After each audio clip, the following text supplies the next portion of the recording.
What's going on, VC? Welcome back. This is Hub Tunes. I am Mike. Gonna do my favorite new releases, 12 favorite new releases of 2022. In the first 6 months, I thought I'd just do a kind of a recap of stuff, new releases that I've really kind of fallen in love with over the first 6 months. 2022 got out to a really booming start with about 4 or 5 of these all came out in probably like the January and February. It's tailed off a little bit. Although one new release came out like 2 weeks ago that is absolutely stunning. But we'll get to that in a minute. Teaser.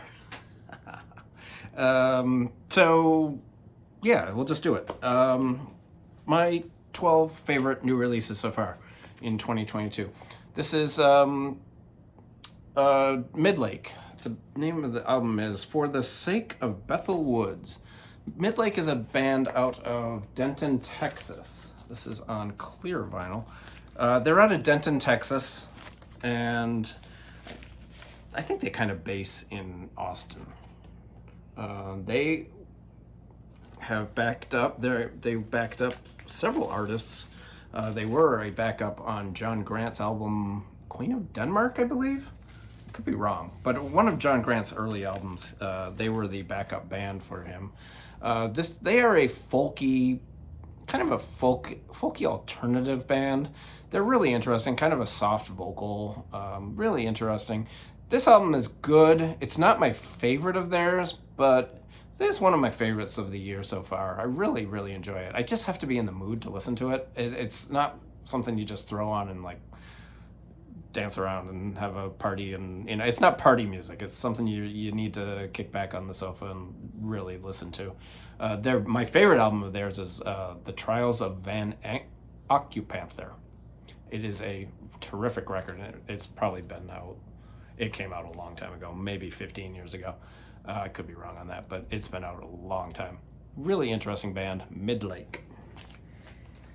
Next up, this has been getting, everybody's been raving about this. This is The Tipping Point by Tears for Fears. I was a big Tears for Fears fan. I loved their 3 big albums in the 80s, especially The Hurting. I think their debut, was The Hurting, and that is a fantastic record. That is one of my favorite albums of the 80s. It's really, really good. Back to this. The Tipping Point, great artwork. Cool record. They look great.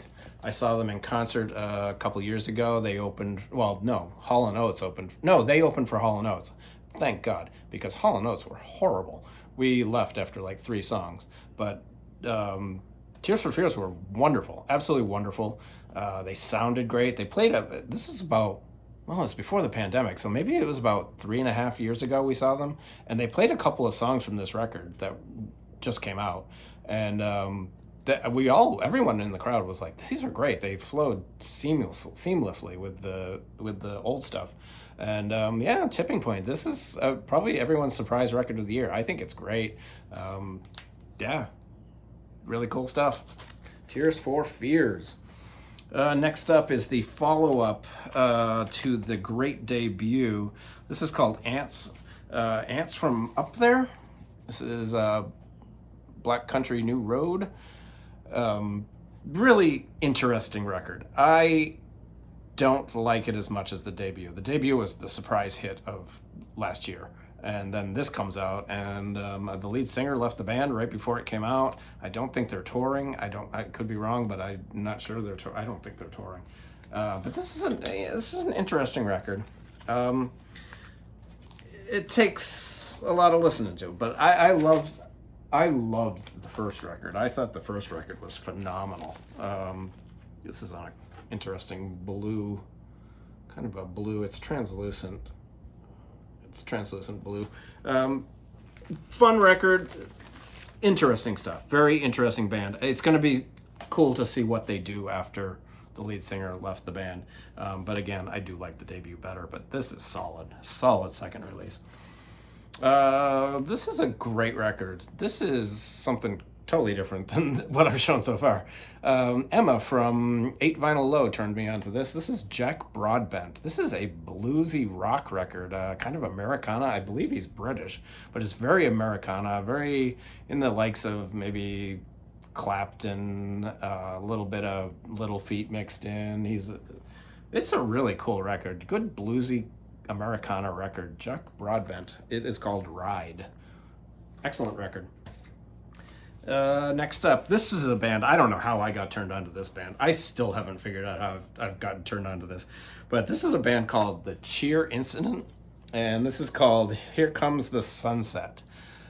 Cool artwork. Weird band. Kind of art. I don't know. Is it art rock? Is it alternative? I don't know. It's weird. But it's fun and it's interesting. And it's definitely very, very cool. And then it's like these weird songs that are cool, but then right in the middle of it, they do a cover of Dream Police by Cheap Trick, and it rocks. It absolutely rocks. It doesn't vary too much from the original, except for the bridge where they kind of get weird. Like, you've heard the song. I'm not going to sing it, but that goes on for like 3 minutes, and it just builds and builds and builds, and it's really good. But then it goes back into like this weird like art rocky folk stuff. It's one of the weirdest, strangest combinations of songs I've ever. It doesn't fit in the middle of this record. It should be on.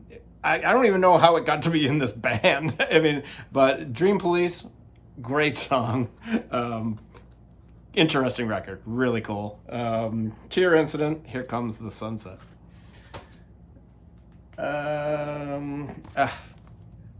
Just picked this up a few weeks ago. Monophonics, their new record. What's it called? It's called Sage Motel. Look at this artwork.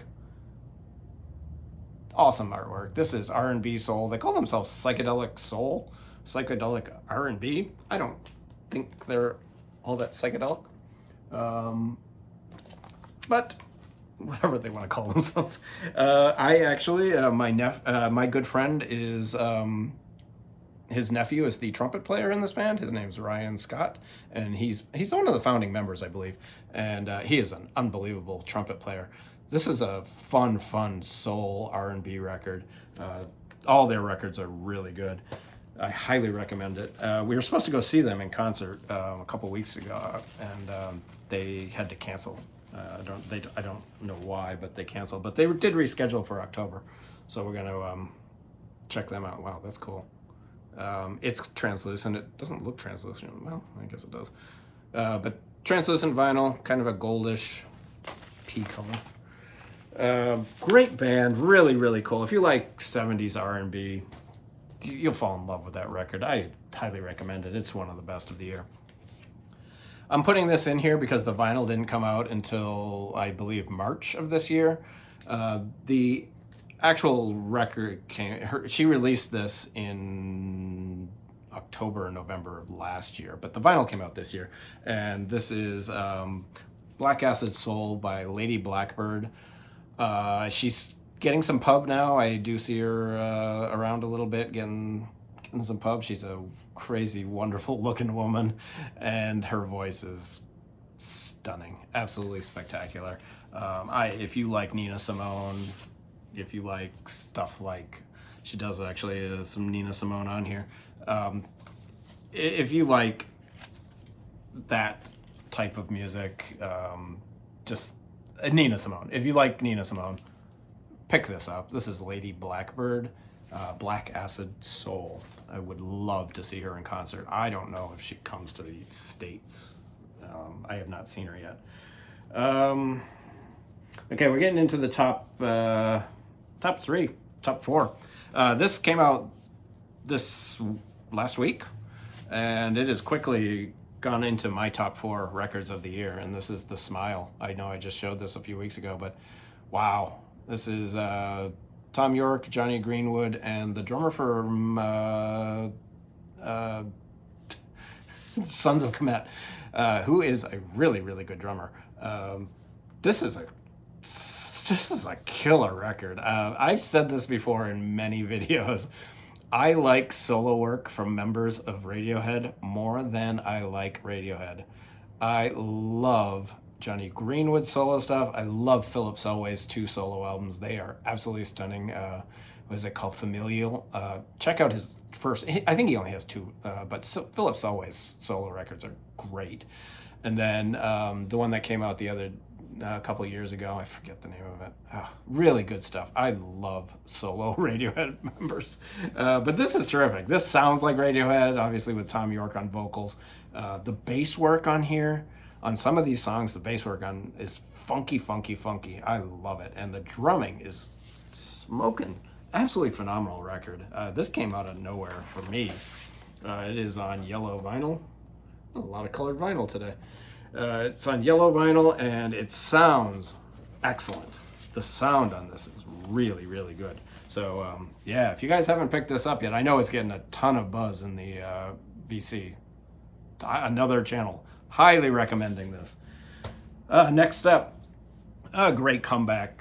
Is it a comeback? I don't know. The last album wasn't very good, although it did have some moments on it for me that I really did like. And then he went off and made a Raconteurs album, which I loved.